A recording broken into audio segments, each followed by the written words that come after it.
Halsey, it's so nice to speak to you again. Good to see you. You too. I am like truly obsessed with your new song, and I'm not just saying that to like stroke your ego. It's on my gym playlist and my shower playlist. It's a good gym song. So right? it's like the song that I like get pumped to, but also the one that I like wind down to. Weirdly, Interesting. So it's on at all points of the day. I like it. I like it. It's such a good like cathartic song. Yeah. Does it feel that way to sing? Totally. It was definitely very, I mean, there's a lot to unpack there. You know what I mean? There's a lot to unpack in that record. And like, I think it can be very difficult as a songwriter to find ways to get messages like that across in like a concise way. Yeah. I was kind of thinking like, how can I summarize a lot of these experiences without like invalidating the nuances in them? I don't know, that sounds like the way I'm explaining that sounds really pretentious, but what I mean basically is like I wanted to make a song every woman could really like. And also the video is like the perfect companion to that. Oh, so fun to make. It looks like the most fun. So fun. It took us 2 days. Female director, female editor, all female cast. Awesome. Female commissioner, female production design, styling, just everything. It was like, they were like, Halsey, how many women do you want in this video? And I was like, yes. I think sometimes it can be hard. Representation is something anyone can do, any kind of artist can do, but it really does take until you're at like a really, like a different level where you can make demands and make choices where you can say, you know, I want plus size women, I want skinny women, I want disabled women, I want like, you know, women of all different races, all different abilities, all different sexualities. Like I want all different ages. There was like the mosh pit scene. There's like, I think a couple like 40, 50-year-old women just throwing down in there. I was like, yeah, punk has no age, dude. Like, it was super, super cool. But, you know, I'm in a position of privilege to be able to do that. Yeah. Because, you know, I can say, oh, I want a female guitarist. And they're like, oh, well, the female guitarist is going to cost us more. We don't have it in the budget. I'm like, well, then I'll pay for it. Yeah. Because it's important to me. But some like artists that are just starting out don't always have that ability. And that's what I think a lot of people don't understand. You know, like it takes a while to build to that privilege where you can make those choices and like take that responsibility. Yeah, and it's great that you're doing that. Thanks. Yeah. You have so many like different cool looks in the video. Did you have a favorite? Because you asked fans which one their favorite was. You know, I think it was interesting for me because I think some people think of me as like a very like sexual artist. Yeah. You know what I mean? Like very like, not provocative, but you know, because I'm just like, I kind of just dress how I want and say what I want and like whatever. But I've never really done like a sexy video. Yeah. You know what I mean? Like I've never really done like a sexy video where I was in like a sexy outfit and being sexy. And so I was kind of like, if I'm going to do it, I want to do it in the like, in the video where it's like I'm taking ownership of it. You know what I mean? Where it's not like an objectification kind of thing. Yeah, Where it's more like a celebration thing. So getting to be in the latex was so fun for me because I never do stuff like that. Yeah. You know, I've never like, I don't know, I've just never been like, yeah, I want to do a music video where I'm in a glass box full of mirrors and wearing a fetish outfit.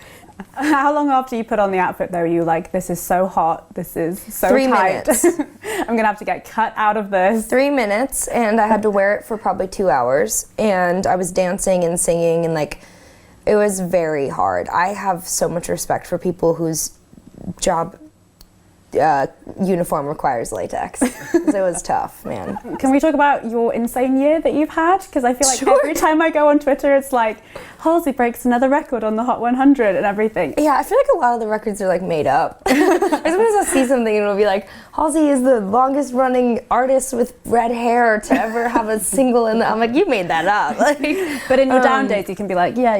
Yeah, but when I'm feeling bad about myself, I'm like, I'm the longest running artist with red hair. I don't know if you know that. I don't know if you guys know. No, it's really crazy. The reason it means a lot to me is because it means my audience is getting bigger, and that's all I can really ever hope for as a musician, is to have more people connecting with what I'm saying. Yeah. You know, it's less about like wanting to prove something or like feeling competitive or like anything like that. For me, it's more like representing how much my fan base has grown and what they're capable of, and that's what's really special to me about it, I think. So it's like less about the actual record and like what's behind it. Also, it's about longevity. Yeah. I think it's nice when you find out that people didn't get sick of your song right away. Yeah. It makes you feel pretty good about it. You're like, oh, they still want to hear it. I did okay. They're still listening to it. Yeah. And I can't not say. Last time I talked to you, I asked you if you were going to do I can't believe it took you this long to not bring it up. Hey, I'm really impressed. I am a fan of you. I'm really impressed. Thank you. So I heard on the grapevine that you did do a collaboration with BTS. You just heard about it. Heard came across your radar of it. Sometimes I think the most interesting thing for me was realizing how much of a crossover fan base we already had to begin with. You really did, actually. Which was really strange to me, because I was like, but it also made sense the more I got into it, because for all the same reasons that I love them, or all the same reasons that, our fans like both of us, which is like, I think that for myself and for BTS, we both try to make like interesting art that's made of layers. Yeah. There's like Easter eggs, there's things to be discovered, like there's ways to apply it to yourself, and your friend will apply it to themselves differently. Like impressive like stage and live performances that like really create a mood, and also being like human and like personable, because for a group that is such larger than life, that it can be so easy to like dehumanize them. Yeah. They really do a good job of keeping themselves like really like just natural and humble, and like it made sense once I saw that. I was like, oh, we're really not that different. Yeah. I'm like still kind of realizing like what we've managed to do, because it's such a lucky thing. I feel really lucky that we managed to put this thing together, and that it worked for us personally. Yeah.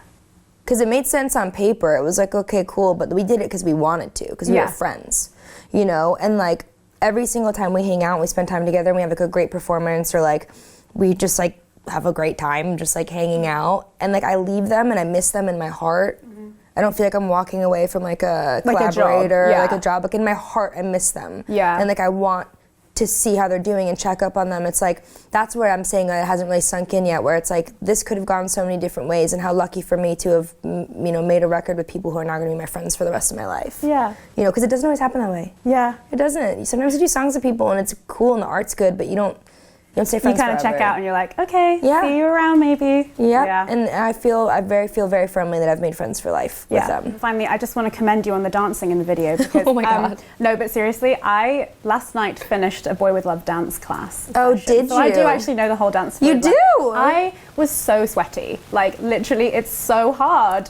It's really hard. I kind of want to make you do it. I'm not going to do it on camera. You're not going to do it on camera? The hardest one is... Is it that bit? Oh, that part, don't even get me started. The hardest part actually is there's like this like shoulder move that you're supposed to do. And so I learned the choreography in America before I went to Korea to film the video. So I learned it from someone else. It was taught to someone who taught it to someone who taught it to me. Yeah. So I was doing this like game of like telephone choreography, and how at some point the person who taught it to me with like this elbow. So when we're walking, so the guys are like like that, but the person who taught it to me like this. That's what I've learned. Yeah, that's not it. Yeah. Also, you do the different foot than you think you're going to do with that bit as well. So I like, know. I'm always like, yeah, it's that bit. This foot and this arm. Yeah.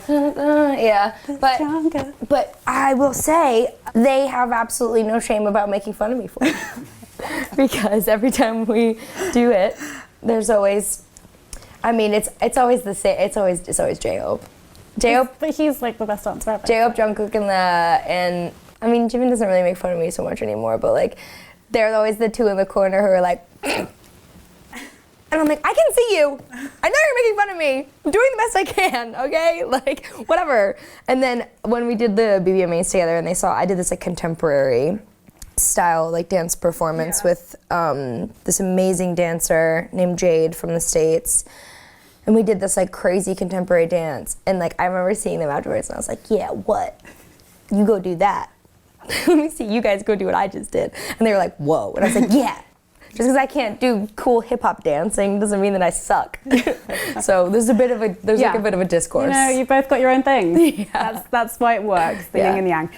Well, congratulations on Nightmare. Congratulations on Boy With Love, and congratulations on just killing it. Thank you. Thanks. Congratulations on learning the choreo. Thank you. I'm actually quite proud of myself because I have minus rhythm. Like, it's a joke how it's the musicality of that song is very difficult.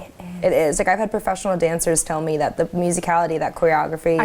I stupidly thought it would be easy. And just dripping. Yeah. Thank you.